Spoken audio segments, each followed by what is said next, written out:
How shall we start this? Do we not start every podcast with like, hi, I'm Helen Tudor and this is the Ideal Client Attraction Podcast, or not? You can have that. Done. We're rocking and rolling. Let's go. So we've arrived at episode 11. We have. And in episode 11, we're going to be talking about the 80-20 rule. Yes. Which a lot of people might have heard out there in the space, but not really know what it is. Mm-hmm. And I think people define it differently. Yes. So, Helen. How do I define it? How do you define it? And in what way are you going to use it in this podcast to help your audience?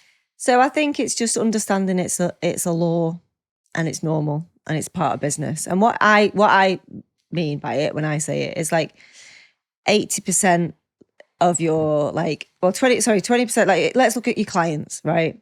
20% of your clients are going to give you 80% of your money, basically, right. Because you're going to have a selection of clients who invest the most money. So that's a 20-80 rule when it comes to clients. In the business, 20% of what you do is going to give you 80% of your money, or 80% of your scale, or 80% of your success. So really it's about understanding that it's focusing in on what works and understanding the impact of that, and focusing in on the clients that are going to give you the most return. And it's almost like, how can I give my most time and energy to the things that are most important? I think that's how I would define it badly.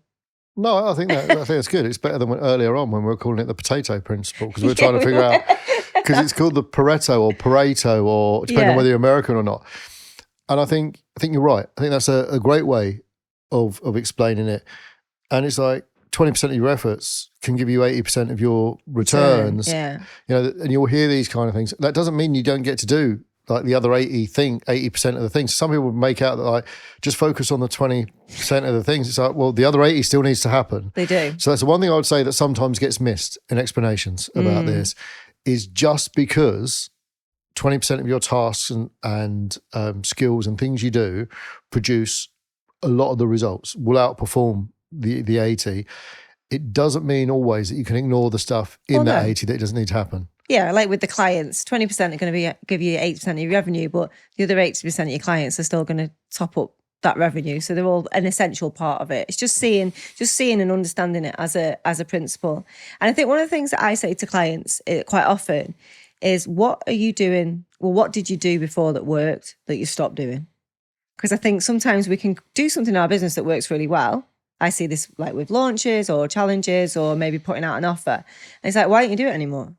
Well, we started to do something else.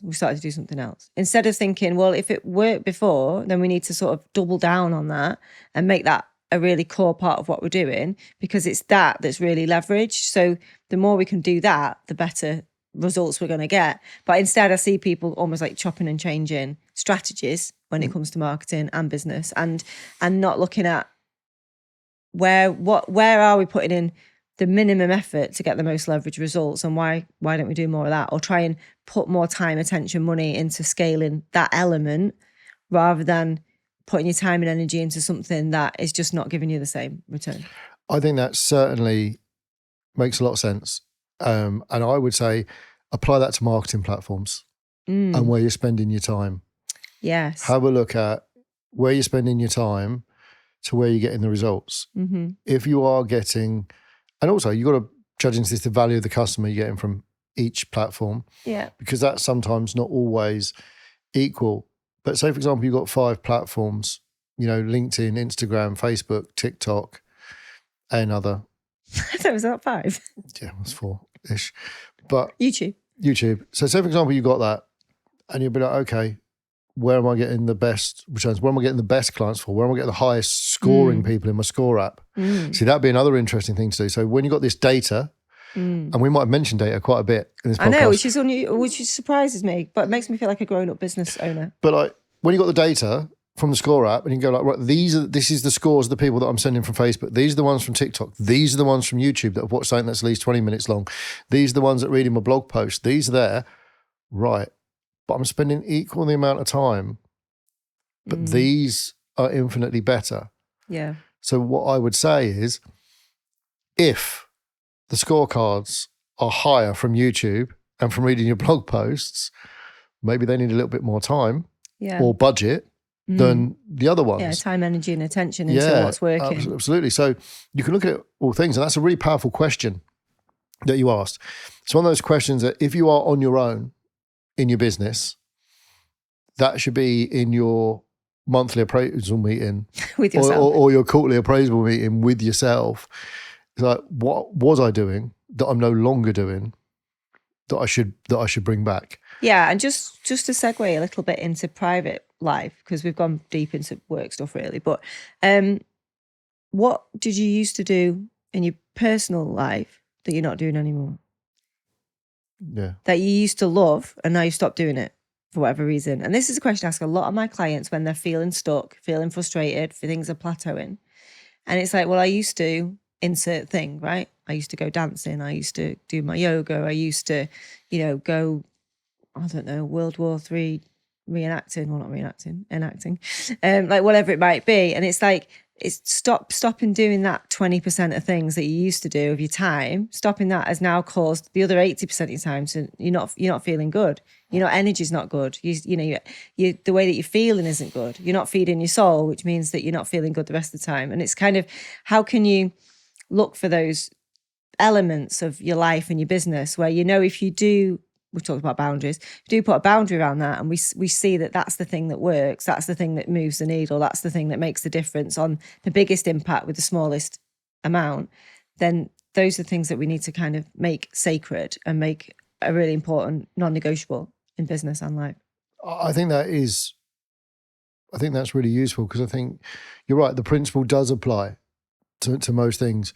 If you are a time-starved entrepreneur, because you are grinding, you're throwing everything at the wall at that stage, and everybody will be there at some point, there's probably, out of the 100 things that you could do for your partner to make them feel safe, loved, included, there's probably the core 20% of things that if you kept doing those 20% consistently, and it might be an idea to ask them, look, I'm timed up. What are the things that you really need from me? What do you really value? What do you really value? They see the value in 20% of things. See, and I imagine for some partners, that might be date night.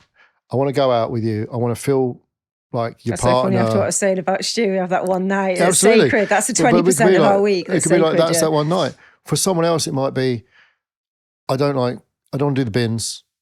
If you can, I know your time things work, but if you can still cover the bins, and if you can still take like little Billy to rugby on Sunday mornings so I can have a lay-in. That 20% that's the contribution I really need. Like, I can carry you for the rest of the stuff for 6 months until you're a millionaire. But but it might be different for everybody. And I think it's one, again, discussing with the team. Yeah. And you've got your personal team. And it might be your kids. It might be like, look, I know I'm really busy at the moment, kids. What do you really need from me? How do you like spending time with me? I got teenagers, so when my girls say, Mum, can we go to Starbucks? That's code for, I want to see you. I want to see you. I want you to get in the car. I want us all to be facing forward, and I want us to go and spend that, because it's miles away. So you have to drive 20 minutes there, 20 minutes back to the drive-through. We don't get out of the car. They'll be in their pajamas. There's a Starbucks in the Village Hotel? No, we have to go to the other one. It's further away, because it means we've got more time together. Oh, I see. So that's the 20% thing that I drop everything for, really. It's like that, because I know it matters. And it's the same. It was the same in the business. Like, look at LinkedIn. So I've taught that for years. If there's 100 things to do on LinkedIn, it's the 20% that I think are the most important. The highly leveraged ones. The highly leveraged ones. Those three, those cogs to turn the machine. The growth, adding new people, the engagement, commenting on stuff publicly, and the selling. So putting out the content and doing the selling. If you do those three things, that's going to give you a much better return than you spend time on this top, 1% stuff of like, well, what time should I post? But people get so caught up in those little tiny nuance things, and they forget to do those big levers, like those big lever pulling things, like those three things a day. And that 20% of things you could do on LinkedIn, if you do those things every day, you'll get a result. It is a really good wake-up call for people that are busy addicts. Yes. Some people in busyness think that the whole, in business, think it's busyness. They think that doing more, headless chicken, it's like a badge of honor. I've run around these things. And it's not. Sometimes doing less gets you more, though. And that's this the thing. like 80-20 kind of like does force you to look at that. So people have listened to this now. They're like, that sounds genius, Helen. Thank you. You can thank Potato Man for that. Do you know what? I wish, isn't it funny? Such a famous book that we both read, that we'll both quite happily cite, and neither of us can remember the author off the top of our heads. It's just a rule, isn't it? It was a scientific rule, and then someone sort of Pareto applied principles, it I don't know who wrote it now. And that's really interesting. And so, a lesson there, when you are making your way through the world of entrepreneurship, if someone can't remember your name, and like we can't even remember the name of a famous book that we are quoting, and a rule, you know, you need only to 20% of space in your brain. You need to keep shouting. You need to keep shouting about your product and service. So, you've told them, they've heard you. What's next? It's about, well, we talked about this before, but it's about self-inquiry, isn't it? It's about auditing your day, auditing your week, auditing your business, auditing your clients. It's about actually getting some awareness of where you're at and where the best time, energy and resources are spent to give you the maximum return. Basically, how can you put the minimum in to get the maximum out? And how can you focus on those things? So give me 3 inquiries that I would ask myself, or I would ask my team, that would help us drill down on those. So the one I would look at is, of all the promotional strategies that we use and we have used, which one gives us the best return? So I was just thinking about, I would say that 80% of my revenue comes from launches. Right. Which is the 20%. Doesn't mean the other bits aren't important, but those 5-day challenge launches, traditionally over the years, that's what's given me the return. And I would look at that and think, where in my business when I promote am I getting the best results, and how can I double down on that and do more of it in the same way? How can you make your launches better? Yeah, how do I refine my launch, get my launch better? Because the 20% tweaks you can do within the launch then become an 80% return on that time, energy and resources invested. Yeah, the 20 of the 20. Yeah, the 20 of the 20. Okay, so what's the next inquiry? So I'd definitely look at it from a marketing point of view. I'd look at it from a client point of view. So client audits, we talked way back in, I think it was season 1, episode 1, talk about client auditing and the traffic light system that I use to have a look at where are all my clients at and how do they make me feel. And what you'll find is 20% of your clients give you 80% of your headaches. Right. As well as 20% as of well as 20% give you the clients revenue. being the greatest. Yeah. So the advice is always to get rid of that 20% that are causing you 80% of the headaches, because that will free up so much time, energy, headspace, mindset space that you'll be able to focus on the 20% who give you the most revenue. Right.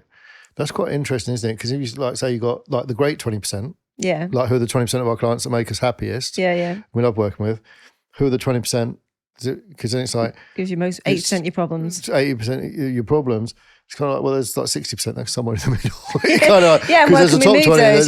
How that's the principle really. The traffic light is like, well, the amber's in the middle. How can we turn them into a green and do any need to go to red and try and move people out of that mid zone where they're not performing amazingly, if that makes sense, and they're also not performing particularly badly. It's like, how can we move those clients and make them green clients, either by getting them to pay us more or putting some boundaries in place, get them to interact and take on board the trainings more. Exactly. How can we help them be better clients, if that makes sense? So what's within our control, how can we influence those? So I definitely look at it from a client audit point of view. So now we're on to number 3. Number 3 would be the personal stuff, right? Because we touched on it a couple of times, haven't we? But you've got to look at what are the 20% of things that you do for yourself, for your partner, for your children that move the needle the most. And double down on those. And the rest, great. If you can do them all. If you can't, then you're focusing on what gives the best return on that emotional and time investment. Like you said, and everybody's different. And it's really good advice of yours to actually talk to the people and ask them, what of all the things I could be doing or should be doing or I have done in the past, where are the most important things? But also for yourself. What are the 20% of things that you could do or you have done or you should do for yourself that really move the needle on making you feel good 80% of the time? And draw a really strong boundary around those, because those are the things that are going to keep you sane. And the more sane you are, the better you're going to be able to perform in your business and for your partner and your friends and your family and your children and all your other responsibilities. Do you know what's really interesting? You were saying that about for yourself. And I don't know whether it was before COVID that happened or after. There is a lot of stuff like I started going over the rugby club more. Can't play, but I really enjoy just being out and socialising and seeing people and like conversations. And I also miss that since then, never really got back into the flow of meeting up with my friends I can have deep conversations with regularly, like going and having like a chat for about an hour about their lives and stuff. And it's really interesting because like you saying it there reminded me, and it's only generally because I notice it when my partner's like, oh, I'm going out with such and such, we're going out. And not like in a jealous kind of way, but it's like, oh, I should probably phone. Yeah, I should probably do that. You know, like I've got friends and it's like you realise like, I actually haven't spoken like in person, like as we sit here today. I don't think I've spoken to, but that was for a reason. For no reason. I haven't socialised with like the person that I'd call my best friend for like a year. You know, just it's not that we don't message or we're not in contact, but it's just like, I think that's ridiculous. You have to make that time. Absolutely. But if you don't do it, and it's kind of like, he's got a family, I've got things. And I would just say, just as a thing, just in case this happens to be the one episode my family and my partner listen to, I'm well aware that I don't do some of the stuff I'm advising other people to do. All right. This is about educating people on Helen's podcast. Okay. So just forget I said it. Okay. And yes, I know I should be doing it. And that's exactly what I should do. And I'll try and remember when I go forward. But just bear in mind, I'm not perfect. But you probably knew that anyway. But it's interesting. We're talking about 20% and with Stu and his really good, strong boundaries and mix of time with his friends, time with his family, time with me, time with his community, you know, and his sports and everything. He's got a really strong, I think he's got a really good awareness that 20% that's focused on me, that's focused on his sport, that's focused on his coaching, you know, with the community. Like, I think he's really good at that, compartmentalizing those things. And I think that's like the 80-20 rule in action. He knows that if he sticks to those 20% bits of, you know, focused time, he's going to get 80% of the goodwill and the, you know, the love and the support and the appreciation back, you know. But it is a skill, isn't it? Because I imagine that when you get someone that's good at that, now imagine at no stage does Stu ever stop thinking about you. But so when Liverpool are playing, he's thinking about nothing else. Oh, this season they've been magical. But what I'm saying is, I think the skill is there is like to be fully in what you're doing. Yeah. Do you know what I mean? So it's one thing like Stu having all this other stuff, but if when he was with you, he wasn't fully there and fully with you, it's there. And that's a key thing when you're discussing this. It's like, if you're going to do the 20, you've got to really do the 20. Yeah. Like if that's the key movers, what that should indicate to you, if that's the thing you think is really important in moving your marketing, in moving your team, in the clients, in your personal life, and that's what you and your partner decide between you, these are the 20, this is all the stuff we do. These are the core parts. They need to be protected like anything, because I think if in a relationship, you start taking away from that 20% of the stuff that's really important, if you're doing, like say it was 100 things that you could do and there was the 20 things that were really important, I imagine if I'd done 70 of the 80 that weren't important, it probably would notice far less than me missing 5 of the 20. Yeah. And I think that's the same thing with your marketing and everything. Like the key thing is like, if you wrote down 100, just to keep the maths simple, because we're doing public maths, if there was 100 tasks in your business, if you wrote down 100 functions of your business, you could probably write down the most important 20. Yes. And then I'd say that if you lost 1 or 2 of those, it'd be equal to 10 of the 80 generally. Now, it'd be hard to do. It's not as clean cut sometimes as 20, because some of it's like there's like an ambery area of like that where they start getting 30%. So I think just look at that, make those inquiries that Helen said, hopefully on the show notes or down below in the description on YouTube, we'll have what those inquiries are. Yeah. And again, share what comes up for you when you go through them. Share, you know, what's there. There is a book called The 80-20 Principle, which goes into more detail in a different way. But if you want some background reading, it's normally on Audible. Again, we might be able to get a link in there with an affiliate link and make like 32p from every sale.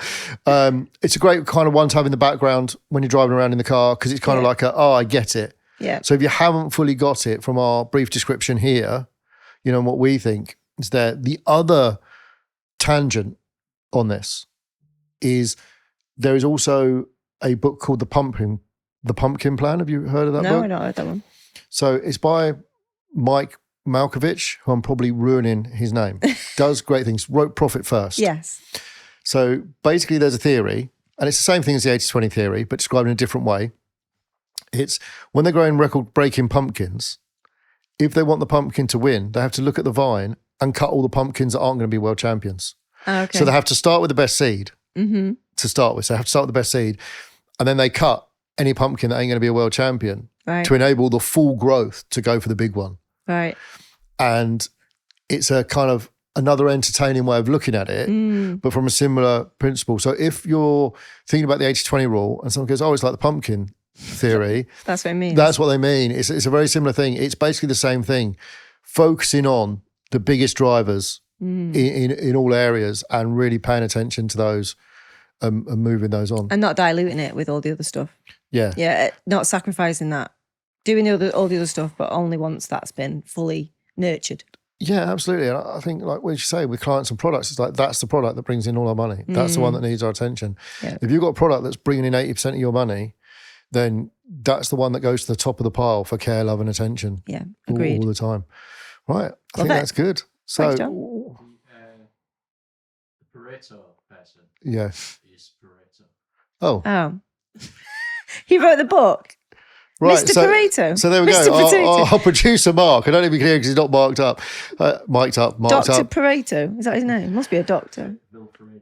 Vilfredo. Oh, Vilfredo Pareto. So the Pareto principle is finally named after Pareto. Mr. Potato. Well, isn't that good that he wasn't called like Smith?